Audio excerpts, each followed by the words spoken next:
일요일 오후 예배가 끝난 뒤 민호는 교회 청소를 돕고 있었습니다. 봉헌함 뒤편의 좁은 공간, 민호는 잠시 쉬려고 벽에 등을 기댔어요. 그때였습니다. 사무실에서 낮은 목소리가 들려왔어요. 할아버지와 엄마의 목소리였습니다. 민호는 숨을 죽였어요. 아버지, 그 헌금이요. 교회에만 들어가는 거 맞죠? 엄마의 목소리는 떨리고 있었습니다. 할아버지의 대답이 차갑게 울렸어요. 그건 내가 알 바 아니다. 교회가 곧 내 집이고, 내 집이 곧 교회다. 민호의 가슴이 쿵 내려앉았습니다. 자신의 등록금이 교회 헌금에서 나왔다는 것일까요? 잠시 후 오늘의 사연이 시작됩니다. 시작 전 좋아요와 구독을 눌러주세요. 이 채널을 운영하는데 큰 힘이 됩니다. 부산 변두리의 작은 교회, 그곳은 오래된 벽돌과 낡은 십자가가 세월의 흔적을 고스란히 간직한 곳이었습니다. 일요일 아침이면 어김없이 동네 골목에서 찬송가가 흘러나왔죠. 그 소리를 따라 모여드는 이들 중에서도 가장 먼저 도착하는 사람은 언제나 이장로였어요. 75의 나이에도 허리는 꼿꼿했고 목소리는 또렷했습니다. 그는 교회 안에서 누구보다 존경받는 권위자였어요. 새벽 기도를 빠뜨린 적이 없었고 헌금 봉투는 항상 두툼했으며 성경 구절을 인용할 때면 모두가 고개를 끄덕였죠. 하지만 집으로 돌아온 이장로의 모습은 달랐습니다. 무뚝뚝하고 권위적인 가장, 그것이 가족들이 아는 이장로의 진짜 얼굴이었어요. 그는 밥상머리에서도 말수가 적었고 가족의 이야기에 귀 기울이기보다는 신문을 펼쳐든 채 침묵으로 일관했습니다. 딸 미정은 그런 아버지의 그늘 아래서 평생을 살아왔어요. 40이 넘은 나이에도 아버지 앞에서는 여전히 어린아이처럼 움츠러들었죠. 미정은 교회에서 권사로 봉사하며 아버지의 뒤를 따랐지만 늘 마음 한편에는 자책이 자리 잡고 있었습니다.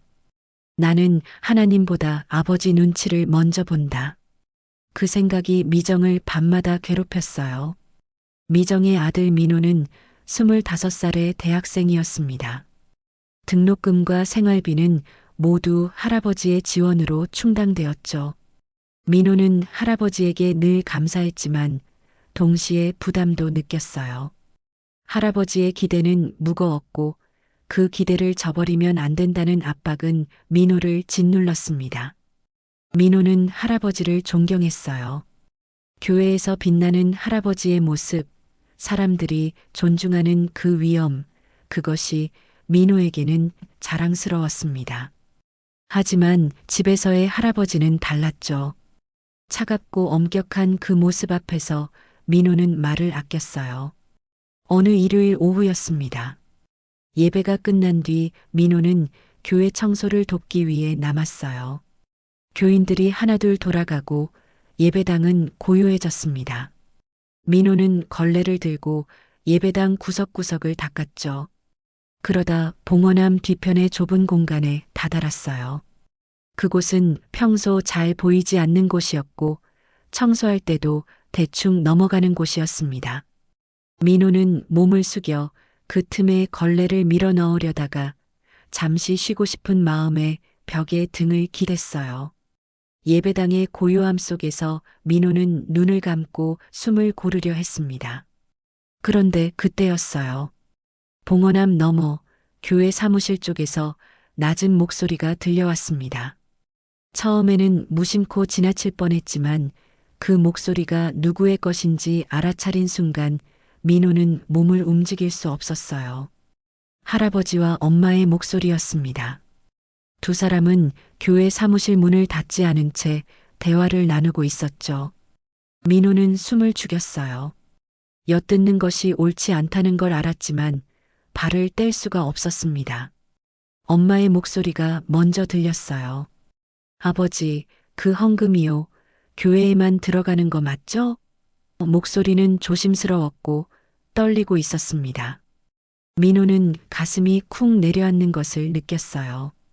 할아버지는 잠시 침묵했습니다. 그 침묵이 너무 길어서 민호는 자신의 심장 소리까지 들리는 것 같았죠. 이윽고 할아버지의 목소리가 낮게 울렸어요. 그건 내가 알 바 아니다. 목소리는 단호했고 차가웠습니다. 엄마가 다시 말했어요. 하지만 아버지, 지난번에 아파트 대출 이자 내신 것도 교회 헌금에서 나온 거 아닌가요? 할아버지의 목소리가 높아졌습니다. 그건 교회를 위해 쓰인 거다. 교회가 곧 내 집이고 내 집이 곧 교회다. 내가 뭘 아느냐? 엄마는 더 이상 말하지 못했어요. 아버지의 권위 앞에서 미정은 언제나 그렇듯 침묵으로 물러섰습니다. 민호는 그 대화를 듣고 온몸이 얼어붙는 것을 느꼈어요. 자신이 받은 학자금, 그 돈이 교회 헌금에서 나왔다는 걸까요? 교인들이 정성껏 들인 그 돈이 자신의 등록금으로 쓰였단 말인가요? 민호는 그 자리에서 일어설 수 없었습니다. 머릿속이 하얘졌고 무엇을 생각해야 할지 알 수 없었어요. 할아버지를 존경했던 마음, 교회를 사랑했던 마음, 그 모든 것이 한순간에 흔들리기 시작했습니다. 예배당의 고요함은 이제 무겁게만 느껴졌어요. 민호는 걸레를 놓고 조용히 그 자리를 빠져나왔습니다. 돌아가는 발걸음은 무거웠고 마음속에는 의문과 불안이 가득했죠. 집으로 돌아오는 길, 민호는 계속 생각했습니다. 할아버지가 진짜 그런 일을 했을까요? 아니면 엄마가 오해한 걸까요? 하지만 그 대화의 긴장감, 할아버지의 단호한 어조, 엄마의 떨리는 목소리 그 모든 것이 민호에게는 사실처럼 느껴졌어요. 그날 밤 민호는 잠을 이루지 못했습니다. 그날 밤 이후로 민호의 일상은 달라졌습니다. 할아버지를 바라보는 눈빛이 달라졌고 엄마와 나누는 대화도 조심스러워졌어요. 민호는 자꾸만 그날의 대화를 떠올렸습니다. 교회 헌금이 정말 집안의 빚을 갚는 데 쓰였을까요? 자신의 등록금이 정말 교인들의 헌금에서 나온 걸까요? 의심은 꼬리에 꼬리를 물었고 민호는 점점 더 불안해졌어요. 며칠 뒤 민호는 용기를 내어 엄마에게 조심스럽게 물었습니다. 엄마, 저번에 교회에서 할아버지랑 대화하셨던 거 제가 들었어요. 미정의 얼굴이 순식간에 굳어졌어요. 설거지를 하던 손이 멈췄고 그릇을 쥔 손에 힘이 들어갔습니다. 민호야, 내가 들었구나. 미정은 한숨을 깊게 내쉬었어요. 그 한숨 속에는 오랜 세월 쌓여온 무게가 담겨 있었습니다. 미정은 민호를 거실로 데려갔어요. 두 사람은 소파에 나란히 앉았고 미정은 한참을 말없이 창밖을 바라보았습니다. 엄마가 너한테 뭐라고 말해야 할지 모르겠구나. 미정의 목소리는 떨렸어요. 아버지는 평생 교회를 위해 사셨어. 새벽 기도도 빠지지 않으시고 헌금도 누구보다 많이 하셨지. 사람들은 아버지를 존경했고 아버지도 그 존경을 지키려고 애쓰셨어. 민호는 엄마의 말을 가만히 들었습니다. 미정은 계속 이어갔어요. 하지만 민호야, 우리 집이 넉넉하지 않다는 거 너도 알잖아. 아버지는 교회에서 장로님으로 계시려면 일정한 헌금을 내야 했어. 그게 체면이고 신앙의 증거였으니까. 근데 집안 형편은 그렇지 못했지. 아파트 대출도 있고 생활비도 빠듯했으니까. 민호의 가슴이 답답해졌어요. 그래서 할아버지가 헌금을 다시 가져오셨단 말이에요? 미정은 고개를 끄덕였습니다. 정확히는 교회 헌금 장부를 조금씩 조정하셨어. 헌금을 내신 것처럼 기록하시고 실제로는 그 돈으로 집안 빚을 갚으신 거야. 그리고 내 등록금도 거기서 나왔어. 민호는 머리를 감싸쥐었습니다. 그럼 저는 교인들이 하나님께 드린 돈으로 학교를 다닌 거예요? 미정은 눈물을 참으며 고개를 돌렸어요. 엄마도 그게 괴로웠어. 아버지한테 여러 번 말씀드렸지. 이건 잘못된 거라고, 하나님 앞에서 떳떳하지 못한 거라고. 하지만 아버지는 들으시질 않았어. 교회가 곧 자신의 집이고 자신의 집이 곧 교회라고 하셨어. 민호는 할 말을 잃었습니다. 존경하던 할아버지가 그토록 믿었던 신앙의 표본이 무너져 내리는 기분이었어요. 그런데 동시에 할아버지가 왜 그런 선택을 했는지도 조금은 이해가 됐습니다. 체면을 지키기 위해서, 가족을 지키기 위해서 할아버지는 그런 방법밖에 없었던 걸까요? 며칠이 지나고 민호는 할아버지와 마주 앉을 기회가 생겼습니다. 저녁 식사 자리였어요. 밥상에는 세 사람만 있었고 침묵이 흘렀습니다. 민호는 숟가락을 들었다 놓았다를 반복했어요. 말을 꺼내야 할지 말아야 할지 고민이 깊어졌습니다. 결국 민호는 용기를 냈어요. 할아버지, 제가 궁금한 게 있어요. 이 장로는 밥을 먹던 손을 멈추고 민호를 쳐다봤습니다. 뭐가 궁금하냐? 목소리는 평소처럼 단호했어요. 민호는 숨을 깊게 들이마셨습니다. 제 등록금이요. 어디서 나온 건가요? 그 순간 식탁의 공기가 얼어붙었어요. 미정은 숟가락을 놓고 민호를 바라봤습니다. 이 장로의 얼굴이 굳어졌어요. 그게 무슨 소리냐? 이 장로의 목소리가 낮아졌습니다. 민호는 떨렸지만 물러서지 않았어요. 할아버지께서 교회 헌금을 집안일에 쓰셨다는 거 사실인가요? 이 장로는 탁자를 손으로 탁 쳤습니다. 그릇이 덜컹거렸어요. 내가 어디서 그런 말을 들었느냐? 미정이 끼어들었어요. 아버지, 민호가 들은 게 맞아요. 저도 더 이상 숨길 수 없어요. 이 장로는 딸을 노려봤습니다. 내가 뭘 안다고 그렇게 말하느냐? 내가 평생 교회를 위해 뭘 했는지 아느냐? 미정은 울먹이며 대답했어요. 아버지, 저도 알아요. 아버지가 얼마나 교회를 위해 헌신하셨는지. 하지만 이건 잘못된 거예요. 하나님 앞에서 떳떳하지 못한 거라고요. 이 장로는 자리에서 일어났습니다. 교회를 위해, 가족을 위해 내가 뭘 했는지 너희는 모른다. 체면이라도 지켜야 가족이 굶지 않는 거다. 이 장로는 방으로 들어가 문을 쾅 닫았어요. 거실에는 미정과 민호만 남았습니다. 두 사람은 말없이 눈물을 흘렸어요. 민호는 그날 밤 자신이 받은 모든 것이 무엇으로 만들어진 건지 깨달았습니다. 할아버지의 체면, 엄마의 침묵, 그리고 교인들의 헌금. 그 모든 것이 뒤섞여 자신을 지탱해 왔던 거예요. 민호는 방에 누워 천장을 바라보며 중얼거렸습니다. 이게 신앙인가요? 이게 가족인가요? 답은 없었습니다. 다만 깊은 균열만이 이 집안에 생겨나고 있었어요. 그날 밤의 충돌 이후 집안의 분위기는 얼음장처럼 차가워졌습니다. 이 장로는 식사 시간에도 말이 없었고 미정은 아버지와 눈을 마주치지 못했어요. 민호는 학교에 가면서도 자꾸만 그날 저녁의 장면이 떠올랐습니다.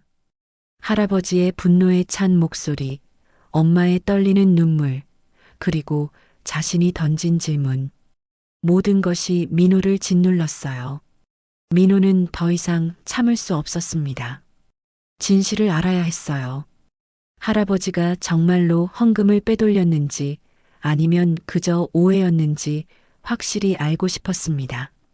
민호는 집에 아무도 없는 시간을 노렸어요.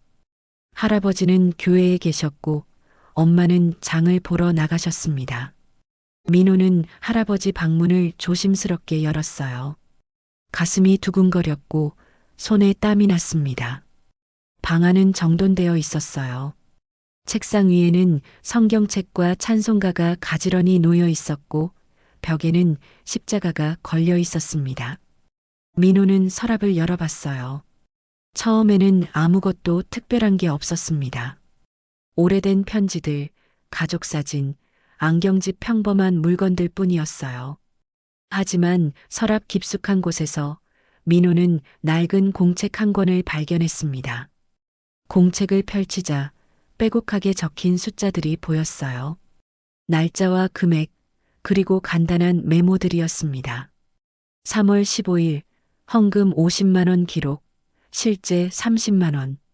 5월 3일 특별헌금 100만 원 기록, 실제 70만 원. 민호는 손이 떨렸어요. 이건 분명 헌금 장부였고 실제 금액과 기록된 금액이 달랐습니다. 차액은 어디로 간 걸까요? 민호는 공책을 더 넘겼습니다. 그러다 한 페이지에서 눈이 멈췄어요. 민호 등록금 300만 원, 4월 25일 송금. 민호는 숨이 막혔습니다. 자신의 이름이 적혀 있었어요. 바로 그 위에는 헌금 조정분이라는 메모가 있었습니다. 민호는 공책을 꽉 쥐었어요. 의심이 확신으로 바뀌는 순간이었습니다. 할아버지는 정말로 교회 헌금을 빼돌려 자신의 등록금을 냈던 거예요. 민호는 공책을 덮고 그 자리에 주저앉았습니다. 머릿속이 복잡했어요. 분노와 배신감, 그리고 슬픔이 뒤섞였습니다. 할아버지를 존경했던 마음은 산산조각 났고 자신이 받은 모든 것이 더럽게 느껴졌어요. 민호는 공책을 다시 서랍에 넣고 방을 나왔습니다. 하지만 마음은 무거웠어요. 그날 저녁 민호는 엄마에게 공책을 발견한 이야기를 털어놨습니다. 미정은 놀라지 않았어요. 오히려 예상했다는 듯 고개를 끄덕였습니다. 엄마도 알았어. 아버지가 장부를 따로 적고 계신다는 거. 민호는 엄마를 바라봤어요. 그럼 왜 아무 말도 안 하셨어요? 왜 막지 않으셨어요? 미정은 한숨을 깊게 쉬었습니다. 민호야, 엄마가 뭐라고 할 수 있겠니? 아버지 앞에서 엄마는 언제나 작은 존재였어. 아버지가 하시는 일에 반대하면 엄마는 불효자가 되는 거였어. 그래서 엄마는 그냥 참았어. 눈 감고 참았던 거야. 민호는 엄마의 손을 잡았어요. 엄마, 이건 잘못된 거예요. 우리가 이렇게 살면 안 돼요. 미정은 눈물을 흘렸습니다. 엄마도 알아. 하지만 아버지를 어떻게 막아? 아버지한테 교회는 전부야. 체면을 잃으면 아버지는 무너지실 거야. 며칠 뒤 민호는 할아버지와 다시 대면했습니다. 이번에는 도망치지 않기로 마음먹었어요. 저녁 식사 후 민호는 할아버지 앞에 공책을 내밀었습니다. 할아버지, 이건 뭐예요? 이장로의 얼굴이 창백해졌어요. 공책을 보는 순간 할아버지는 무슨 말을 해야 할지 몰랐습니다. 너 어떻게 그걸 이장로의 목소리가 떨렸어요. 민호는 단호하게 말했습니다. 할아버지, 제 등록금이 교회 헌금에서 나온 거 맞죠? 교인들이 하나님께 드린 돈으로 제가 학교를 다닌 거잖아요. 이장로는 아무 말도 하지 못했습니다. 미정이 옆에서 끼어들었어요. 아버지, 이제 그만하세요. 이 집안 다 무너집니다. 이장로는 자리에서 벌떡 일어났습니다. 무너진다고? 내가 이 가족을 지키려고 얼마나 애썼는데 교회에서 체면을 지키지 못하면 우리는 아무것도 아니야. 너희는 세상을 몰라. 할아버지의 목소리는 분노로 가득했지만 동시에 절망도 섞여 있었어요. 민호는 할아버지를 똑바로 바라봤습니다. 할아버지, 그건 신앙이 아니에요. 그건 그냥 체면을 지키려는 거잖아요. 하나님은 그런 걸 원하시지 않아요. 이장로는 손을 떨며 민호를 가리켰어요. 내가 뭘 안다고 그렇게 말하느냐? 너는 아직 젊어서 몰라. 세상이 얼마나 냉혹한지, 체면을 잃으면 어떻게 되는지. 그날 밤 세 사람은 서로를 향한 분노와 슬픔 속에서 각자의 방으로 돌아갔습니다. 민호는 침대에 누워 눈을 감았지만 잠이 오지 않았어요. 할아버지의 마지막 말이 계속 맴돌았습니다. 체면을 잃으면 어떻게 되는지 민호는 깨달았어요. 할아버지에게 교회는 신앙의 공간이 아니라 체면을 지키는 전쟁터였던 거예요. 그리고 그 전쟁에서 희생된 건 가족과 진실이었습니다. 그날 밤의 충돌 이후 집안은 침묵으로 가득 찼습니다. 아침 식사는 각자 다른 시간에 했고 저녁에는 밥상에 둘러앉아도 아무도 말을 하지 않았어요. 이 장로는 여전히 새벽 기도에 나갔고 주일이면 교회에 가장 먼저 도착했습니다. 사람들은 여전히 그를 존경했고 악수를 청했으며 조언을 구했어요. 이 장로는 그들 앞에서 경건한 미소를 지었습니다. 하지만 그 미소 뒤에 무엇이 있는지 이제 민호는 알고 있었어요. 미정 역시 교회에서는 평소와 다름없이 권사로서의 역할을 했습니다. 예배 전에 꽃을 정리하고 새신자를 안내하며 기도 제목을 받았어요. 사람들은 미정을 보며 역시 장로님 따님답다고 칭찬했습니다. 미정은 고개를 숙이며 감사하다고 말했지만 그 말을 들을 때마다 가슴이 찢어지는 것 같았어요. 자신이 위선자처럼 느껴졌습니다. 민호는 교회에 나가는 것이 점점 힘들어졌어요. 예배당에 앉아 있으면 주변 교인들의 얼굴이 보였습니다. 헌금 봉투를 정성스럽게 봉헌함에 넣는 할머니, 생활이 어려워도 11조를 꼬박꼬박 드리는 아저씨, 아이들 손을 잡고 와서 감사 헌금을 드리는 젊은 부부. 그들의 헌금이 어디로 가는지 민호는 이제 알았어요. 그중 일부는 할아버지의 손을 거쳐 이 집의 대출 이자로 그리고 자신의 등록금으로 쓰였습니다. 찬송가가 울려 퍼질 때마다 민호는 가사가 귀에 들어오지 않았어요.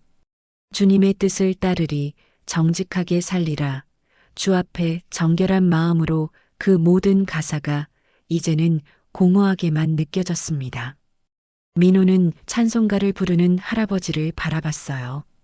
할아버지는 누구보다 큰 목소리로 찬양했고 두 손을 높이 들어 기도했습니다.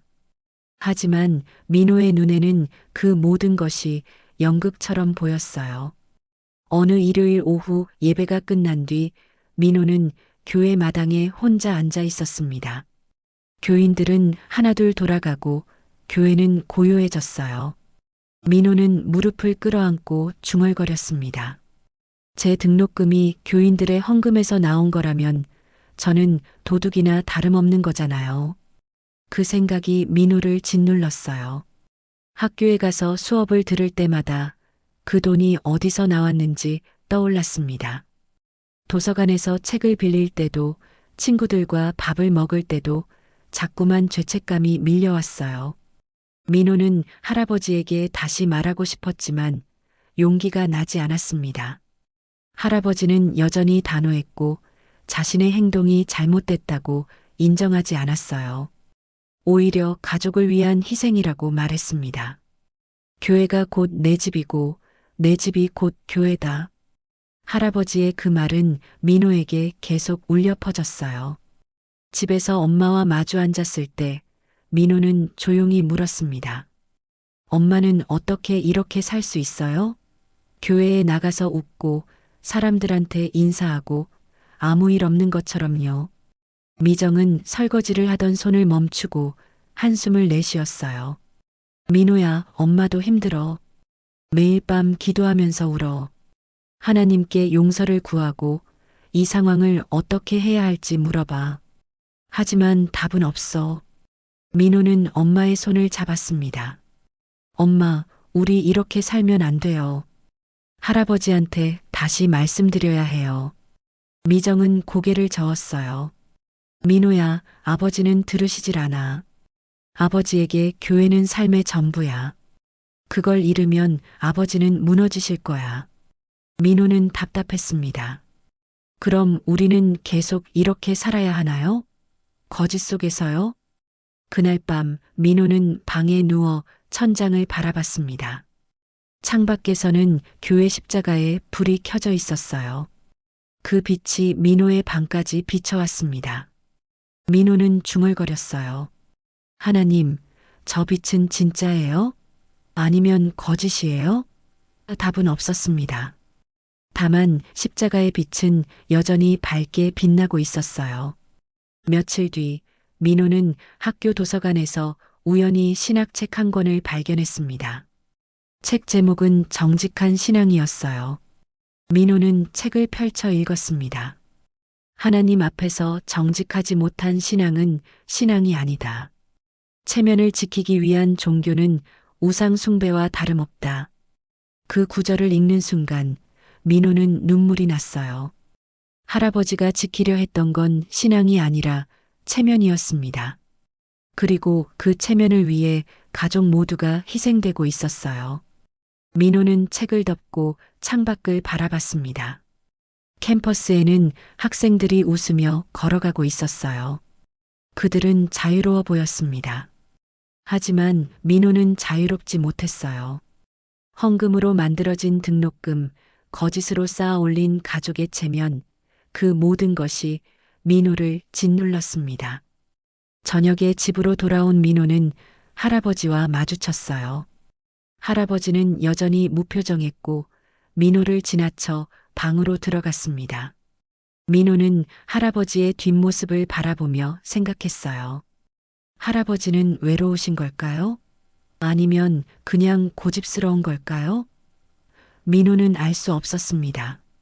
다만 이 집안이 점점 더 깊은 어둠 속으로 빠져들고 있다는 것만은 확실했어요. 어느 날 밤 집안의 긴장은 마침내 폭발했습니다. 그날은 유난히 추운 겨울밤이었어요. 저녁 식사를 마치고 세 사람은 거실에 모여 있었습니다. 텔레비전은 켜져 있었지만 아무도 보지 않았어요. 침묵만이 흘렀습니다. 민호는 더 이상 참을 수 없었어요. 며칠 동안 마음속에 쌓아둔 말들이 목까지 차올랐습니다. 민호는 천천히 입을 열었어요. 할아버지, 엄마, 우리 이야기 좀 해요. 이장로는 신문을 내려놓고 민호를 쳐다봤습니다.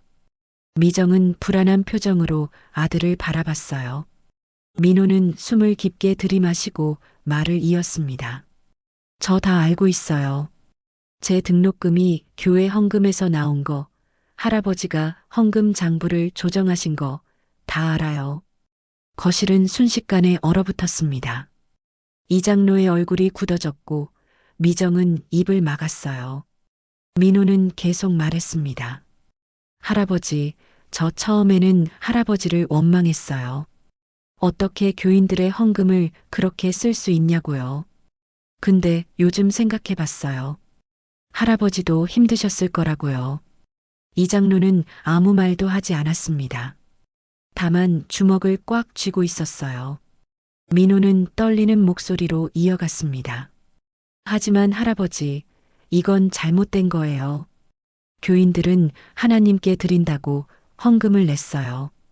그 돈으로 저 같은 손자의 등록금을 내시면 안 되는 거잖아요. 이건 하나님 앞에서도 사람 앞에서도 떳떳하지 못한 거예요. 이장로는 자리에서 벌떡 일어났습니다.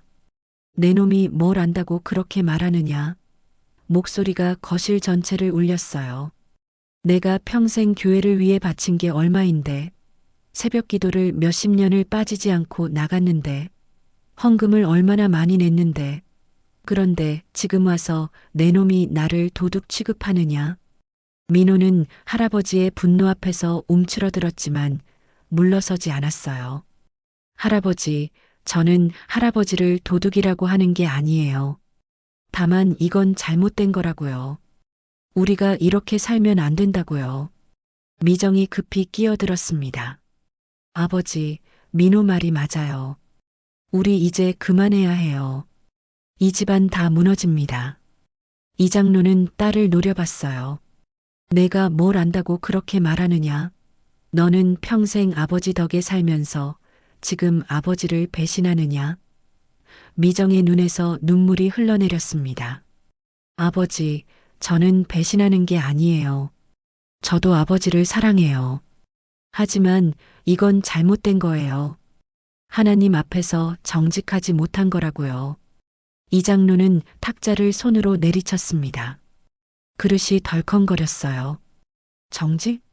정직하게 살면 뭐가 남느냐? 체면도 잃고 교회에서도 쫓겨나고 가족도 굶게 되는 거다. 내가 이렇게 한 건 다 너희를 위해서였어. 가족을 지키기 위해서였다고. 민호는 할아버지의 눈을 똑바로 바라봤습니다. 할아버지, 가족을 지키는 게 이런 방법이었나요? 거짓말과 속임수로요? 그럼 우리는 진짜 가족이 아니잖아요. 그냥 체면을 지키려고 뭉친 사람들이잖아요. 이 장로는 손을 떨며 민호를 가리켰어요. 내 놈이 감히. 그 순간 미정이 소리쳤습니다. 아버지, 그만하세요. 이제 정말 그만하세요. 미정의 목소리는 울음으로 가득했어요. 저도 평생 아버지 눈치 보면서 살았어요. 교회에서는 권사로 웃고 집에서는 숨죽이며 살았어요. 하지만 이제는 더 이상 못하겠어요. 저도 하나님 앞에 떳떳하게 살고 싶어요. 이 장로는 딸의 말에 충격을 받은 듯 말을 잃었습니다.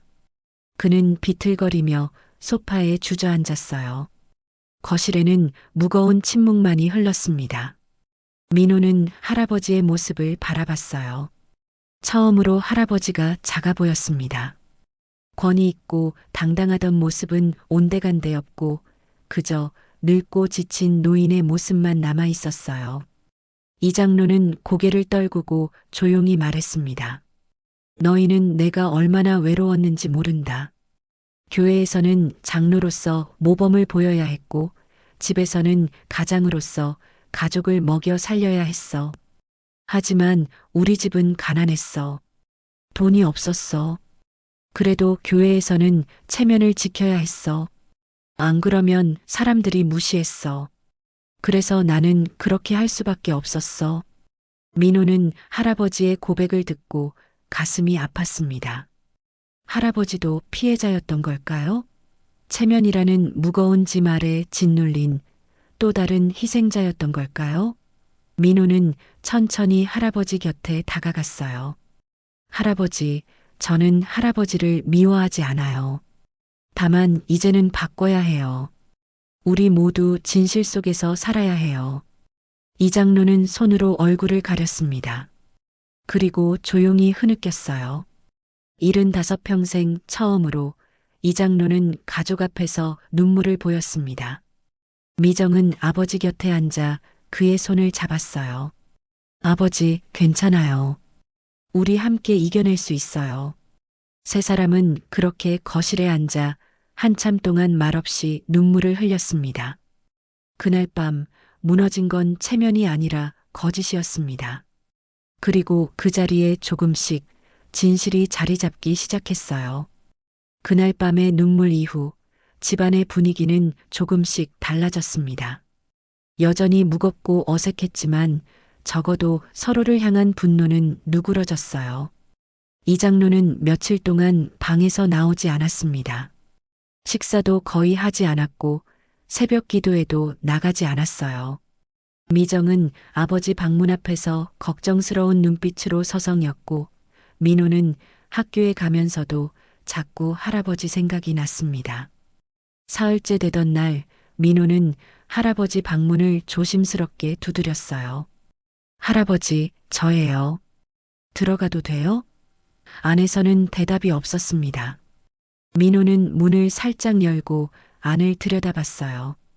할아버지는 침대에 앉아 창밖을 바라보고 계셨습니다. 민호는 조용히 방으로 들어가 할아버지 옆에 앉았어요. 한참을 침묵이 흐른 뒤 이 장로가 먼저 입을 열었습니다. 민호야, 할아버지가 너한테 미안하구나. 목소리는 쉬어 있었고 힘이 없었어요. 민호는 할아버지의 손을 잡았습니다. 할아버지, 저도 할아버지한테 너무 심하게 말했어요. 할아버지가 얼마나 힘드셨는지 이제 조금 알 것 같아요. 이 장로는 고개를 저었어요. 아니다. 내 말이 맞아. 할아버지는 잘못했어. 하나님 앞에서, 사람들 앞에서, 그리고 너희들 앞에서 잘못했어. 민호는 할아버지의 손을 꽉 쥐었습니다. 할아버지, 이제라도 바로잡으면 돼요. 늦지 않았어요. 이장로는 한숨을 깊게 쉬었습니다. 민호야, 할아버지가 며칠 동안 생각을 많이 했어. 내가 뭘 위해 살았는지, 무엇이 진짜 중요한 건지 말이야. 그런데 알았어. 내가 지키려고 했던 체면은 사실 아무 의미 없는 거였어. 진짜 중요한 건 너희들이었는데 할아버지는 그걸 너무 늦게 깨달았구나. 민호는 눈물이 났어요. 할아버지 이장로는 민호의 머리를 쓰다듬었습니다. 민호야, 할아버지가 이제 바로잡을게. 교회에 가서 사실대로 말할게. 내가 한 일을 고백하고 용서를 구할 거야. 장로직도 내려놓을 거고. 민호는 고개를 끄덕였어요. 할아버지, 저도 함께 갈게요. 며칠 뒤 이장로는 용기를 내어 미정에게 말했습니다. 미정아, 아버지가 교회 운영위원회에 말하려고 한다. 내가 한 일을 모두 털어놓을 거야. 미정은 놀란 표정으로 아버지를 바라봤어요. 아버지, 정말 그러실 거예요? 이장로는 고개를 끄덕였습니다. 그래야 해. 이제 더 이상 거짓으로 살 수 없어. 그러던 어느 날 민호는 우연히 할아버지의 오래된 서류 가방을 발견했습니다. 청소를 돕다가 옷장 구석에서 찾은 것이었어요. 민호는 가방을 열어봤습니다. 안에는 낡은 봉투들과 서류들이 빼곡히 들어 있었어요. 민호는 서류들을 하나씩 꺼내 살펴봤습니다. 그런데 그 안에서 민호는 충격적인 것을 발견했어요. 은행 빚 독촉장이었습니다. 날짜를 보니 이미 몇 년 전부터 쌓여온 것들이었어요. 아파트 대출 연체 통지, 신용대출 상환 독촉, 이자, 납부지연 경고 서류들은 모두 할아버지 앞으로 온 것들이었습니다. 민호는 손이 떨렸어요. 민호는 서류를 더 살펴봤습니다. 그러다 헌금 내역서를 발견했어요. 할아버지가 평생 동안 교회에 낸 헌금 기록이었습니다. 민호는 숫자를 보고 깜짝 놀랐어요. 할아버지는 수십 년 동안 매달 수십만 원씩, 때로는 100만 원이 넘는 헌금을 냈습니다. 총액을 계산해 보니 엄청난 금액이었어요. 민호는 깨달았습니다. 할아버지가 탐욕 때문에 헌금을 빼돌린 게 아니었어요. 오히려 할아버지는 교회에 너무 많은 헌금을 내다가 빚을 지게 된 거였습니다. 그리고 그 빚을 갚기 위해 또 장로로서의 체면을 지키기 위해 헌금을 조정할 수밖에 없었던 거예요. 할아버지는 교회를 지키려다 가족까지 희생시킨 거였습니다. 민호는 서류들을 들고 거실로 나갔어요. 엄마가 부엌에서 설거지를 하고 계셨습니다. 엄마, 이거 봐요. 민호는 서류들을 식탁 위에 펼쳐 놓았어요. 미정은 서류들을 보고 얼굴이 창백해졌습니다. 이게 다 뭐니? 민호는 조용히 설명했어요. 할아버지가 교회에 낸 헌금 기록이랑 빚 독촉장들이에요. 미정은 서류들을 하나하나 살펴봤습니다. 그리고 눈물을 흘렸어요. 아버지가 이렇게까지 하셨구나. 교회를 위해서 민호는 엄마의 어깨를 안았습니다. 엄마, 할아버지는 나쁜 사람이 아니었어요. 그냥 너무 힘드셨던 거예요. 교회도 지키고 가족도 지키려고 하다가 그렇게 된 거였어요. 그날 저녁 민호와 미정은 이장로에게 그 서류들을 보여줬습니다. 이장로는 서류들을 보고 고개를 떨궜어요. 너희가 이걸 봤구나. 민호는 할아버지 곁에 앉았습니다. 할아버지, 저 이제 알았어요. 할아버지가 왜 그러셨는지. 할아버지는 잘못하신 게 맞지만 동시에 너무 많이 희생하신 거였어요. 이장로는 눈물을 닦았어요. 민호야, 할아버지는 어리석었어. 교회를 사랑하는 것과 체면을 지키는 것을 구분하지 못했어. 그래서 가족도 교회도 다 아프게 했어. 미정은 아버지의 손을 잡았습니다. 아버지, 이제 우리 함께 이겨내요. 진실을 말하고 용서를 구하고 다시 시작해요.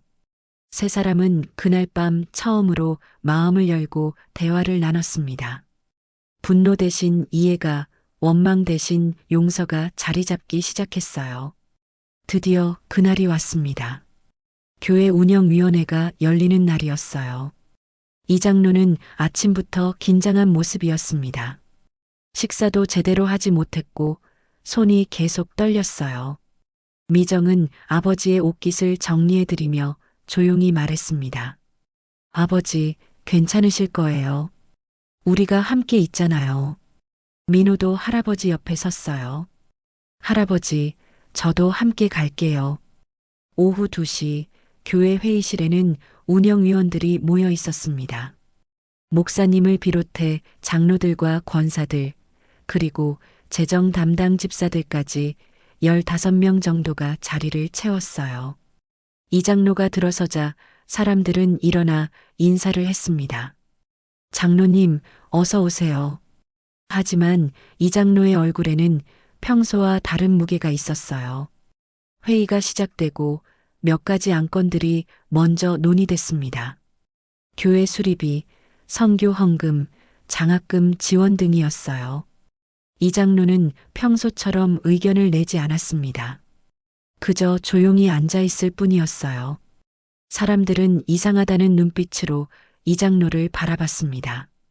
모든 안건이 끝나갈 무렵 재정 담당 집사가 한 가지 문제를 제기했어요. 장로님, 사실 지난 몇 개월 동안 헌금 내역을 점검하다가 조금 이상한 점을 발견했습니다. 기록된 금액과 실제 입금된 금액이 맞지 않는 부분이 몇 군데 있더라고요. 회의실이 순간 조용해졌습니다. 모든 시선이 이 장로에게 향했어요. 이 장로는 천천히 고개를 들었습니다. 그리고 깊은 숨을 들이마셨어요. 여러분, 제가 말씀드릴 게 있습니다. 목소리는 떨렸지만 분명했어요. 사람들은 숨을 죽이고 이 장로를 바라봤습니다. 그 헌금 차액에 대해서요. 그건 제가 한 일입니다. 회의실은 순식간에 웅성거렸습니다. 장로님, 무슨 말씀이세요? 도대체 어떻게 된 겁니까?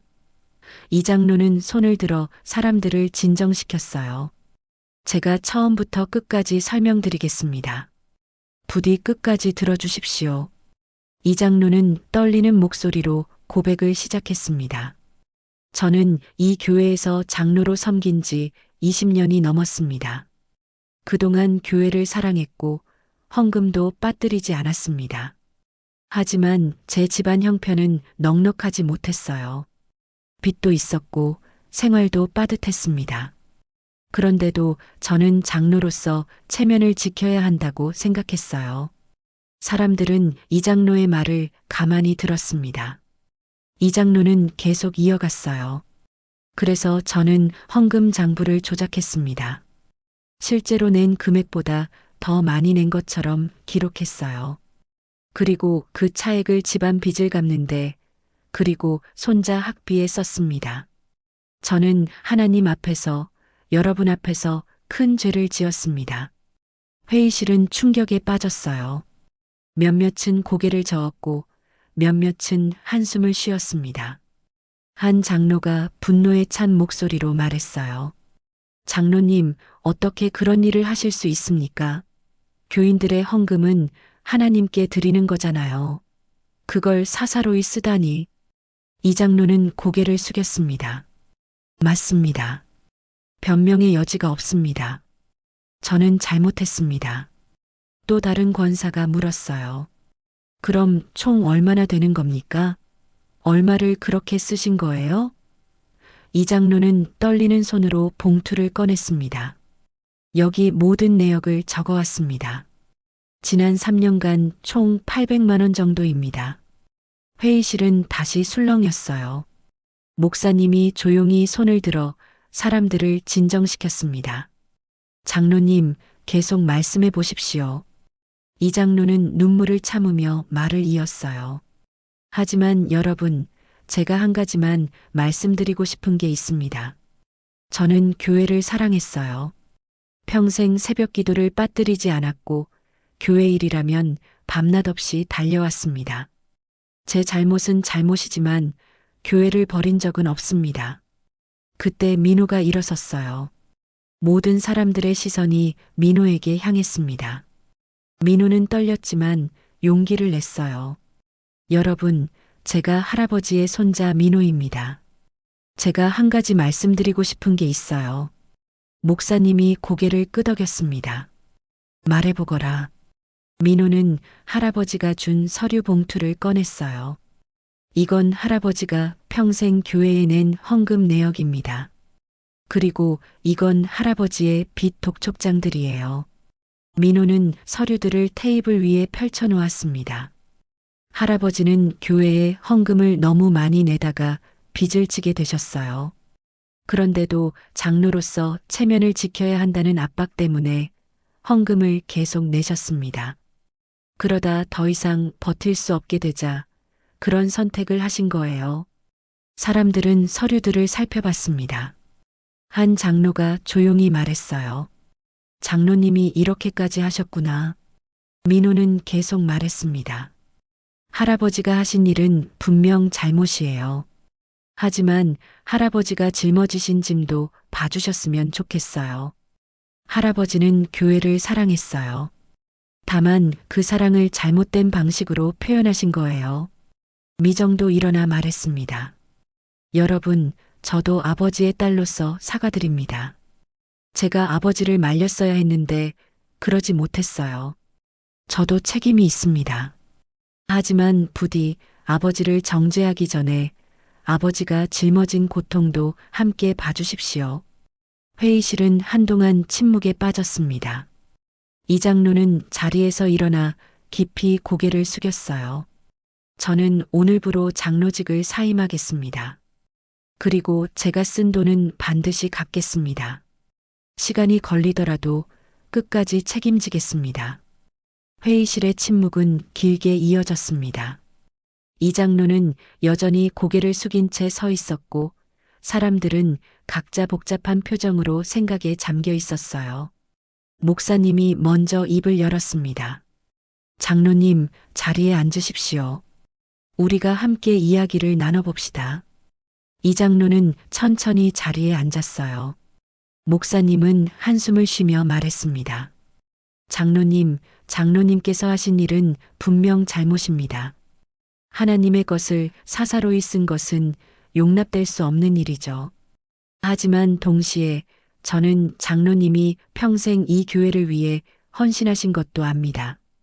새벽마다 교회 문을 여시고 어려운 교인들을 돌보시고 교회 일이라면 밤낮 없이 달려오셨죠. 한 권사가 눈물을 닦으며 말했어요. 장로님, 저도 장로님께 많은 도움을 받았어요. 제가 힘들 때 장로님이 기도해 주시고 위로해 주셨잖아요. 그런 장로님이 이런 일을 하셨다니 마음이 아픕니다. 또 다른 집사가 덧붙였습니다. 하지만 우리도 생각해 봐야 해요. 장로님을 그렇게 몰아간 건 누구였는지 말이에요. 한 장로가 고개를 끄덕이며 말했어요. 맞습니다. 우리 교회가 장로님들에게 너무 많은 것을 요구한 건 아닌지 반성해야 합니다. 헌금도 많이 내야 하고 체면도 지켜야 하고 모범도 보여야 하고 그 짐이 얼마나 무거웠겠습니까? 회의실에는 다시 침묵이 흘렀어요. 사람들은 각자 자신을 돌아보기 시작했습니다. 재정 담당 집사가 조심스럽게 물었습니다. 그럼 우리 어떻게 해야 할까요? 장로님을 어떻게 처리해야 하나요? 목사님은 잠시 생각하다가 말했어요. 여러분, 우리 교회는 용서와 회복의 공동체입니다. 장로님께서 잘못을 인정하셨고 책임지겠다고 하셨습니다. 우리가 할 일은 정죄가 아니라 회복 아닐까요? 한 권사가 손을 들었어요. 목사님 말씀이 맞습니다. 하지만 원칙도 필요합니다. 장로님께서는 장로직을 내려놓으셔야 하고 쓰신 돈도 갚으셔야 합니다. 그리고 일정 기간 회개의 시간을 가지셔야 하지 않을까요? 여러 사람들이 고개를 끄덕였어요. 목사님은 이 장로를 바라보며 물었습니다. 장로님, 어떻게 생각하십니까? 이 장로는 고개를 들고 대답했어요. 당연합니다. 저는 장로직을 내려놓겠습니다. 그리고 제가 쓴 돈은 매달 조금씩이라도 반드시 갚겠습니다. 시간이 오래 걸리더라도 끝까지 책임지겠습니다. 민호가 다시 일어났습니다. 저도 도와드릴게요. 제가 아르바이트를 해서라도 할아버지와 함께 갚겠습니다. 그 돈이 제 등록금으로 쓰였으니까요. 미정도 말했어요. 저도 돕겠습니다. 저희 가족 모두 함께 책임지겠습니다. 사람들은 그 모습을 보며 숙연해졌어요. 목사님이 제안했습니다. 그럼 이렇게 하시죠. 장로님께서는 장로직을 사임하시고 1년 동안 회개와 회복의 시간을 가지십시오. 그동안 교회는 장로님 가족을 위해 기도하고 필요하면 도울 수 있는 방법을 찾아보겠습니다. 그리고 장로님께서 갚으시겠다는 돈도 무리하지 않는 선에서 천천히 갚으시면 됩니다. 한 집사가 손을 들었어요. 목사님, 저는 한 가지 제안하고 싶은 게 있습니다. 우리도 이번 일을 통해 배워야 한다고 생각해요. 교회가 직분자들에게 너무 많은 부담을 주는 건 아닌지, 헌금을 체면의 수단으로 만드는 건 아닌지, 우리 모두 반성해야 합니다. 여러 사람들이 동의했어요. 회의가 끝나고 사람들은 하나둘 이 장로에게 다가와 손을 잡았습니다. 장로님, 힘내십시오. 우리가 함께 기도하겠습니다. 장로님, 저희도 미안합니다. 장로님을 그렇게 몰아간 것 같아서요. 이 장로는 사람들의 손을 잡으며 눈물을 흘렸어요. 정죄가 아닌 용서, 단절이 아닌 회복이었습니다. 그날 저녁 집으로 돌아온 세 사람은 식탁에 둘러앉았어요. 오랜만에 평화로운 저녁 식사였습니다. 이 장로는 밥을 한 숟가락 떠서 입에 넣으며 말했어요. 오늘 밥이 참 맛있구나. 미정은 미소를 지으며 대답했습니다. 아버지, 이제 마음이 편하시죠? 이 장로는 고개를 끄덕였어요. 그래, 평생 이렇게 가슴이 편한 적이 없었어. 민호는 할아버지를 바라보며 말했습니다. 할아버지, 제가 이제 할아버지를 지켜드릴게요. 헌금이 아니라 진심으로요. 이 장로는 손자의 손을 잡았어요. 민호야, 고맙다. 할아버지가 너한테 참 못된 짐을 지워줬구나. 민호는 고개를 저었습니다. 아니에요, 할아버지. 이제 우리 함께 새로 시작하는 거예요. 며칠 뒤 이 장로는 다시 새벽 기도에 나갔습니다. 이번에는 장로가 아닌 평신도로서였어요. 예배당 맨 뒷자리에 앉아 조용히 기도했습니다. 하나님, 저를 용서해 주십시오. 체면 때문에, 교만 때문에 주님의 이름을 더럽혔습니다. 이제 저를 다시 빚어주십시오. 진실하게 살게 해주십시오. 민호는 교회 청소를 자원했어요. 봉헌함 뒤를 닦으며 예전에 그곳에서 들었던 대화를 떠올렸습니다. 그때는 충격과 분노였지만 이제는 이해와 용서였어요. 민호는 중얼거렸습니다. 하나님, 저희 가족을 회복시켜 주셔서 감사합니다. 미정은 성가대석에서 조용히 기도했어요. 주님, 이제 저도 아버지 눈치가 아니라 주님만 바라보며 살겠습니다. 진실 속에서, 용서 속에서 살게 해주십시오. 가족은 완전히 회복되지는 않았지만 적어도 서로의 상처를 인정하고 보듬으며 새로운 길을 걷기 시작했어요. 교회 봉헌함은 여전히 그 자리에 있었습니다. 하지만 이제 그 안에는 돈보다 더 무거운 것이 담겨 있었어요. 가족의 진실, 교회의 용서, 그리고 하나님 앞에서의 정직함이었습니다. 이 장로는 봉헌함을 바라보며 조용히 미소 지었어요. 체면이라는 무거운 짐을 내려놓고 이제 진짜 신앙으로 살아갈 수 있게 된 거였습니다.